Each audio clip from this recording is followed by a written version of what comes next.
So they're still demonstrating in Detroit, and the news is reporting, well, man, we don't understand why they're still here, and you know, but remember that one BLM representative said that Detroit will be the epicenter, and I've been saying all along that means to me that they're never going to stop in Detroit. What they're really doing, they keep marching every night. They seem to be peaceful right now.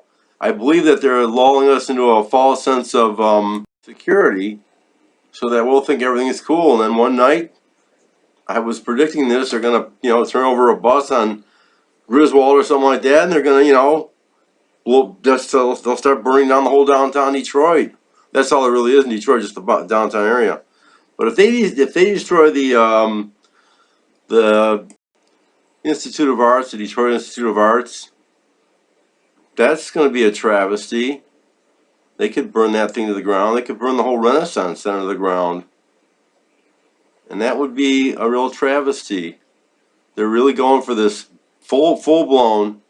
All right, now there's some reporting I've been watching lately that's really kind of freaking me out. And remember, everybody knows it's a full-blown war at this point. George Soros even came out and said it. He said, yeah, we got to get rid of Trump. And President Bush says he won't support him. Mitt Romney also said he wouldn't support him. But Mitt Romney was actually seen in a protest. And Ilhan Omar, these guys are all seen in protests. So this is a full-blown war, man.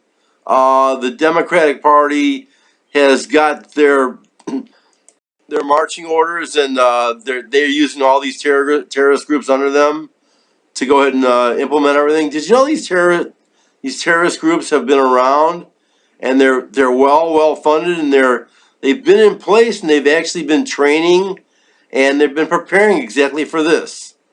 This is no surprise at all. Not at all. They've been planning this for years. If you don't believe me, watch the link below to a new report that just came out by someone named Millennial Millie, and she's been doing research in these climate activism groups headed up by AOC and Ilhan Omar and those guys, and it's really scary. They've got it all. They've got it all organized and all planned. It's already been pre-planned.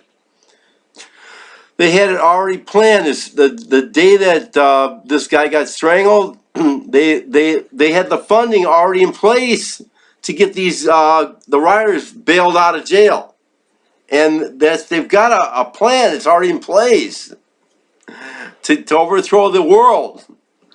To overthrow at least the United States right away, and in the name of climate change. So watch the link below. And at this point, you know what's happening in Minnesota. They are defunding the police departments over there. And now that the precedent has been set, they're going to go after Detroit. Detroit is going to be the epicenter. And I believe that they're going to keep pushing now. Now that these guys, these sniveling cowards, have yielded in Minnesota, they've bowed down and said, okay, you guys, we'll do whatever you say. As soon as you do that, we've lost the war, and now they're not going to stop at all. They're well funded. They're never going to stop. They're going to protest every night. They'll keep doing it. I mean, how many police can we pay for, How much money is there in the city budget to support policing these riots every night, these protests every night? Well, as soon as the police presence gets a little thin, they're going to turn to riots, and they're going to be the worst riots in the history of the planet. They're going to destroy the entire city of Detroit, which isn't much. It's just this little, 5 square mile area right downtown. The rest of the entire city is a wasteland. They won't destroy that, but as soon as they cross over that one suburb, as soon as they cross over Telegraph Avenue or they cross over 8 Mile Road, all bets are off. If they start burning the suburbs, the whole country is going to go up in flames.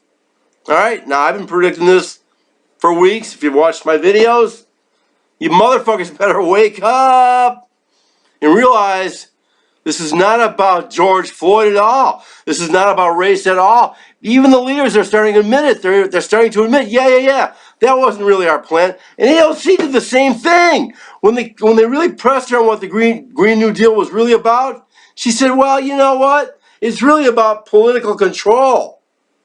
So that's the same thing here. It's not about George Floyd. It's about political control. But everybody keeps thinking, oh yeah, racism. We got to bow down to the black guys and Black Lives Matter and the white men is evil. They don't even really think that white men are evil at all.